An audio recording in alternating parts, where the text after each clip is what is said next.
আসসালামু আলাইকুম এভরিওয়ান, আমি শাবানা। আজকে সকাল থেকে উঠে নিয়েই কাজে লেগে পড়েছি। আর টেবিলটার অবস্থা দেখো, সব কিছু এদিক ওদিক হয়ে আছে। আমি যতবারই গুছিয়ে রাখি না কেন, আমার হাজব্যান্ড এসে আবার সব ওলট পালট করে দেয়। তাই ফার্স্ট টেবিলটাকে গুছিয়ে নিলাম, তারপরে ঝুলটা ঝেড়ে নিলাম।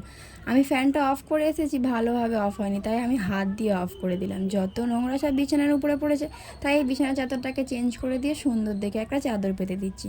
তারপরে আমার বিছানা কাটা কমপ্লিট হয়ে গেল। আমার মেয়েকেও একটা সুন্দর দেখে ড্রেস পরে দিয়েছি।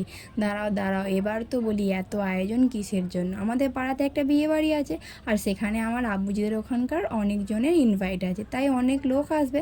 আমি তাই জন্য সব কিছু গুছিয়ে গাছিয়ে সুন্দরভাবে রাখছি। তারপরে আমিও এবারে আজকে নাইটি ছেড়ে জামা পরে নিলাম। রোজই তো নাইটি পরা হয়, আজকে অনেক গেস্ট আসবে, তাই জন্য ভাবলাম একটু জামা পরে নিই।